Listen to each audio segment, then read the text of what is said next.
Chapter 50 Negotiations. Imre lay a little over 2 miles from the university, on the eastern side of the Omethi River. Since it was a mere 2 days in a fast coach from Tarbine, a great many wealthy nobles, politicians, and courtiers made their homes there. It was conveniently close to the governing hub of the Commonwealth, while being a comfortable distance from the smell of rotten fish, hot tar, and the vomit of drunken sailors. Imre was a haven for the arts. There were musicians, dramatists, sculptors, dancers, and even the practitioners of 100 smaller arts, even the lowest art of all, poetry. Performers came because Imre offered what every artist needs most, an appreciative, affluent audience. Imre also benefited by its proximity to the university. Access to plumbing and sympathy lamps improved the quality of the town's air. Quality glass was easy to come by, so windows and mirrors were commonplace. Eyeglasses and other ground lenses, while expensive, were readily available. Despite this, there was little love lost between the two towns. Most of Imre's citizens did not like the thought of 1,000 minds tinkering with dark forces better left alone. Listening to the average citizen speak, it was easy to forget that this part of the world had not seen an arcanist burn for nearly 300 years. To be fair, it should be mentioned that the university had a vague contempt for Imre's populace as well, viewing them as self-indulgent and decadent. The arts that were viewed so highly in Imre were seen as frivolous by those at the university. Often, students who quit the university were said to have gone over the river, the implication being that minds that were too weak for academia had to settle for tinkering with the arts. And both sides of the river were, ultimately, hypocritical. University students complained about frivolous musicians and fluffhead actors, then lined up to pay for performances. Imre's population griped about unnatural arts being practiced 2 miles away, but when an aqueduct collapsed on someone or someone fell suddenly sick, they were quick to call in engineers and doctors trained at the university. All in all, it was a long-standing and uneasy truce, where both sides complained while maintaining a grudging tolerance. Those people did have their uses after all. You just wouldn't want your daughter marrying one. Since Imre was such a haven for music and drama, you might think I spent a great deal of time there, but nothing could be further from the truth. I had been there only once. Willem and Simon had taken me to an inn, where a trio of skilled musicians played lute, flute, and drum. I bought a short beer for halfpenny, and relaxed, fully intending to enjoy an evening with my friends. But I couldn't. Bare minutes after the music started, I practically fled the room. I doubt very much you'll be able to understand why, but I suppose I have to explain if things are to make any sense at all. I couldn't stand being near music and not be a part of it. It was like watching the woman you love bedding down with another man. No, not really. It was like the sweet eaters I'd seen in Tarbine. Denner resin was highly illegal, of course, but that didn't matter in most parts of the city. The resin was sold, wrapped in waxy paper, like a sucking candy or a toffee. Chewing it filled you with euphoria, bliss, contentment. But after a few hours, you were shaking, filled with a desperate hunger for more, and that hunger grew worse the longer you used it. Once in Tarbine, I saw a young girl of no more than 16, with the telltale, hollow eyes and unnaturally white teeth of the hopelessly addicted. She was begging a sailor for a sweet, which he held tauntingly out of reach. He told her it was hers if she stripped naked and danced for him, right there in the street. She did, not caring who might be watching, not caring that it was nearly midwinter, and she stood in 4 inches of snow. She pulled off her clothes and danced, desperately, her thin limbs pale and shaking, her movements pathetic and jerky. Then, when the sailor laughed and shook his head, she fell to her knees in the snow, begging and weeping, clutching frantically at his legs, promising him anything, anything. That is how I felt, watching the musicians play. I couldn't stand it. The everyday lack of my music was like a toothache I had grown used to. I could live with it, but having what I wanted dangled in front of me was more than I could bear. So I avoided Imre until the problem of my second term's tuition forced me back across the river. I had learned that Devi was the person who anyone could ask for a loan, no matter how desperate the circumstances. So I crossed the Amethi by Stonebridge and made my way to Imre. Devi's place of business was through an alley and up a narrow balcony staircase, behind a butcher's shop. This part of Imre reminded me of Waterside and Tarbine. The cloying smell of rancid fat from the butcher shop made me thankful for the cool autumn breeze. I hesitated in front of the heavy door, looking down into the alley. I was about to become involved in dangerous business. A childish moneylender could take you to court if you didn't repay your loan. A gaolet would simply have you beaten or robbed, or both. This was not smart. I was playing with fire. But I didn't have any better options. I took a deep breath, squared my shoulders, and knocked on the door. I wiped my sweaty palms against my cloak, hoping to keep them reasonably dry for when I shook Devi's hand. I had learned in Tarbine that the best way to deal with this type of man was to act with confidence and self-assurance. They were in the business of taking advantage of other people's weakness. I heard the sound of a heavy bolt being drawn back. Then the door opened, revealing a young girl with straight, strawberry blonde hair framing a pixie-like face. She smiled at me, cute as a new button. Yes? I'm looking for Devi, I said. You found her, she said easily. Come on in. I stepped inside, and she closed the door behind her, sliding the iron bolt home. The room was windowless, but well lit and filled with the scent of lavender, a welcome change from the smell of the alley. There were hangings on the walls, but the only real furniture was a small desk, a bookshelf, and a large canopy bed with the curtains drawn around it. Please, she said, gesturing to the desk. Have a seat. She settled herself behind the desk, folding her hands across the top. The way she carried herself made me rethink her age. I'd misjudged her because of her small size, but even so, she couldn't be much older than her early 20s, hardly what I had expected to find. Devi blinked prettily at me. I need a loan, I said. How about your name first? She smiled. You already know mine. Quoth. Really? She arched an eyebrow. I've heard a thing or two about you.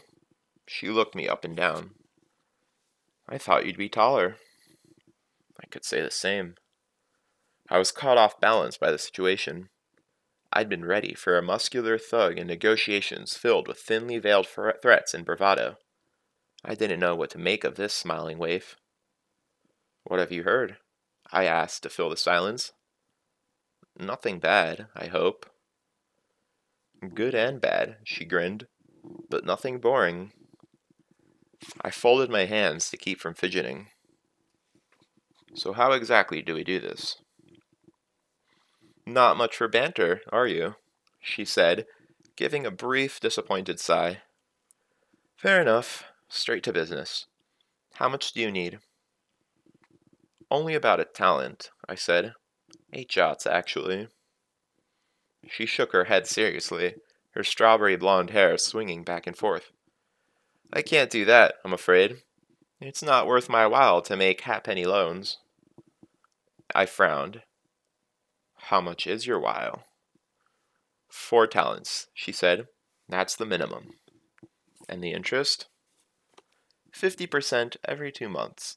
So if you're looking to borrow as little as possible, it'll be 2 talents at the end of the term. You can pay off the whole debt for 6 if you like, but until I get all the principal back, it's 2 talents every term. I nodded, not terribly surprised. It was roughly 4 times what even the most avaricious moneylender would charge. But I'm paying interest on money I don't really need. No, she said, meeting my eyes seriously. You're paying interest on money you borrowed. That's the deal. How about 2 talents? I said. Then at the end, Devi waved her hands, cutting me off. We aren't bargaining here. I'm just informing you as to the conditions of the loan. She smiled apologetically. I'm sorry I didn't make that clear from the beginning. I looked at her, the set of her shoulders, the way she met my eyes.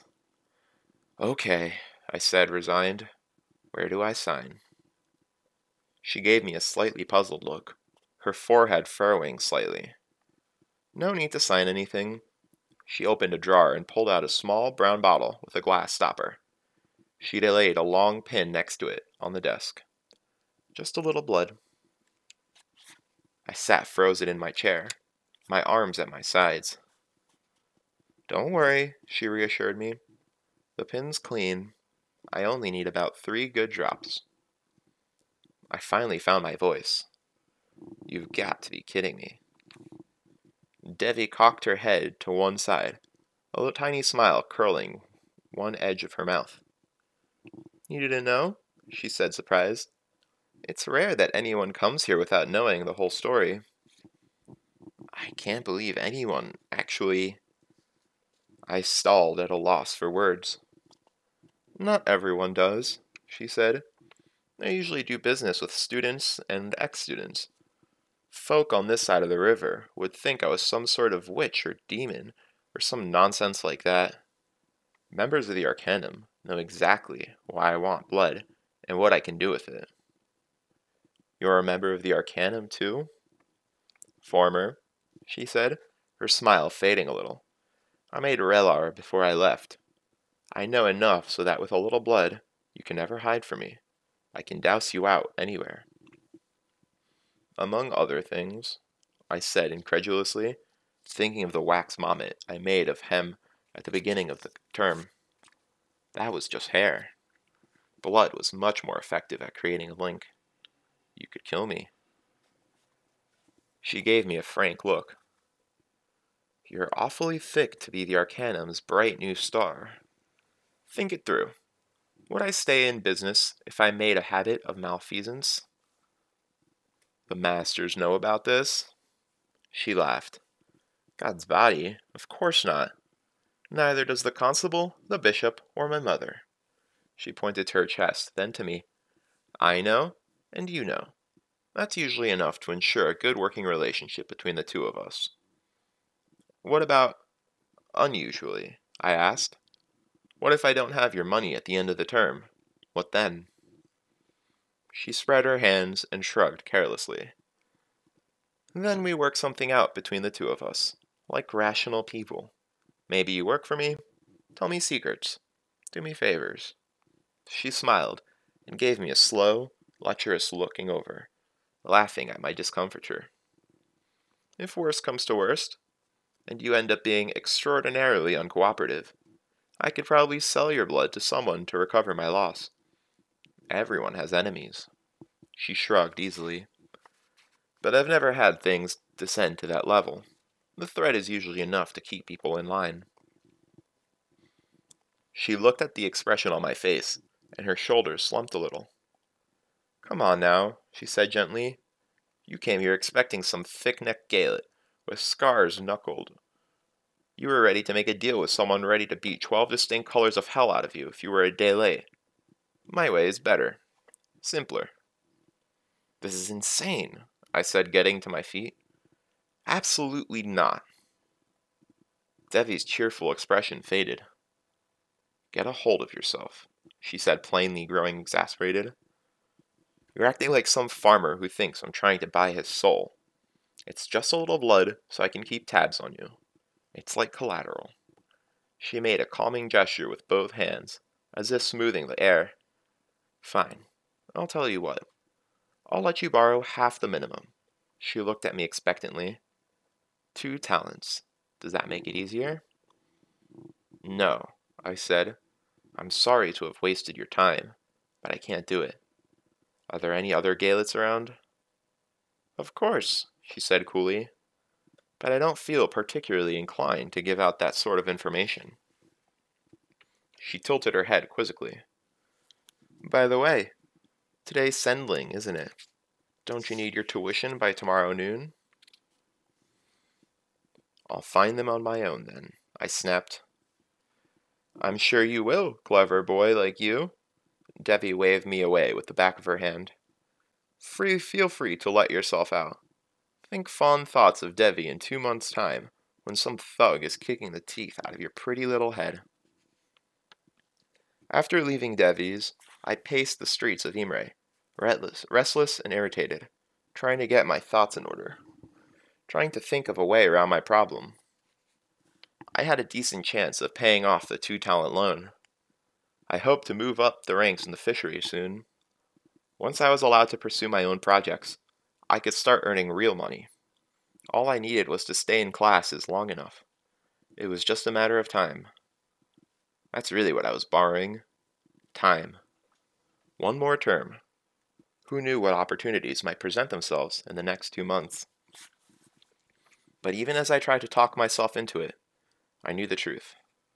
It was a bad idea. It was begging for trouble. I would swallow my pride and see if Will or Simon or Savoy could lend me the 8 jobs I needed. I sighed, resigning myself to a term of sleeping outside and scavenging meals where I could find them. At least, it couldn't be worse than my time in Tarbine. I was about to head back to the university when my restless pacing took me by a pawnshop's window. I felt the old ache in my fingers. How much for the 7-string lute? I asked. To this day, I do not remember actually entering the store. 4 talents even, the owner said brightly. I guessed he was new to the job, or drunk. Pawnbrokers are never cheerful, not even in rich cities like Imre. Ah, I said, not bothering to hide my disappointed. Could I take a look at it? He handed it over. It wasn't much to look at. The grain of the wood was uneven, the varnish rough and scratched. Its frets were made of gut and badly in need of replacing, but that was of little concern to me, as I typically played fretless anyway. The bowl was rosewood, so the sound of it wouldn't be terribly subtle, but on the other hand, rosewood would carry better in a crowded taproom, cutting through the murmur of idle conversation. I tapped the bowl with a finger and gave it off a resonant hum. Solid, but not pretty.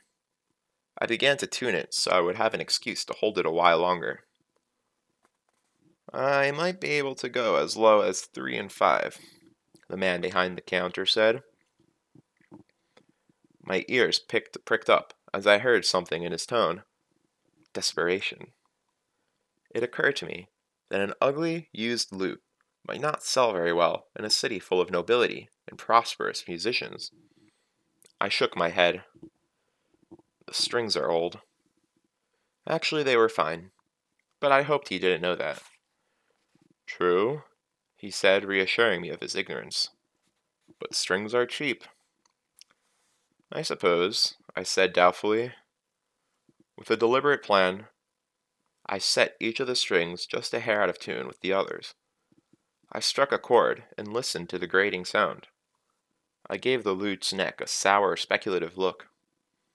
I think the neck might be cracked. I strummed a minor chord that sounded even less appealing. Does that sound cracked to you? I strummed it again, harder. 3 and 2? He asked, hopefully. It's not for me, I said, as if correcting him. It's for my little brother. The little bastard won't leave mine alone. I strummed again and grimaced. I may not like the little spirit very much, but I'm not cruel enough to buy him a lute with a sour neck. I paused significantly. When nothing was forthcoming, I prompted him. Not for 3 and 2. 3 even? He said hopefully. To all appearances, I held the lute casually, carelessly. But in my heart, I was clutching it with a white-knuckled fierceness. I cannot hope for you to understand this. When the Chandrian killed my troop, they destroyed every piece of family and home I had ever known. But in some ways, it had been worse when my father's lute was broken in Tarbine. It had been like losing a limb, an eye, a vital organ. Without my music, I had wandered Tarbine for years, half alive, like a crippled veteran, or one of the walking dead. Listen, I said to him frankly, I've got 2 and 2 for you. I pulled out my purse. You can take it, or this ugly thing can gather dust on a high shelf for the next 10 years.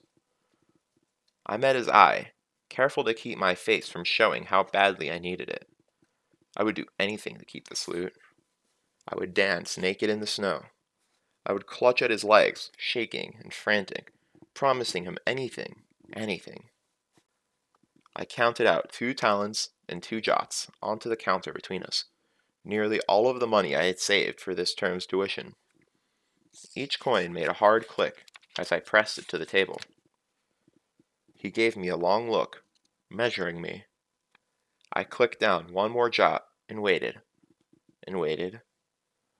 When he finally reached out his hand for the money, his haggard expression was the same one I was used to seeing on pawnbrokers' faces. Devi opened the door and smiled. Well now, I honestly didn't think I'd see you again. Come in. She bolted the door behind me and walked over to her desk. I can't say I'm disappointed, though. She looked over her shoulder and flashed her impish smile. I was looking forward to doing a little business with you. She sat down. So, 2 talents then? 4 would be better, actually, I said.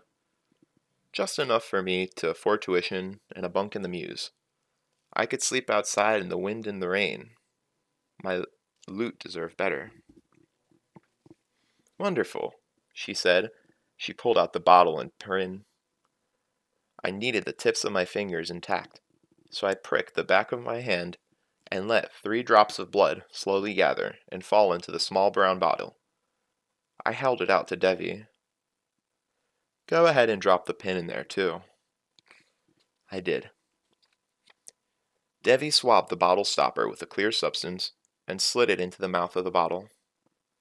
A clever little adhesive from your friends over the river, she explained. This way, I can't open the bottle without breaking it.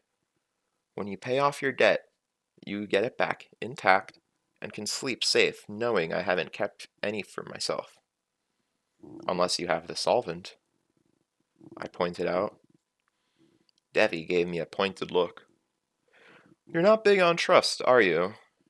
She rummaged around in a drawer, brought out some sealing wax, and began to warm it over the lamp on her desk. I don't suppose you have a seal or ring or anything like that, she asked as she smeared the wax across the top of the bottle stopper.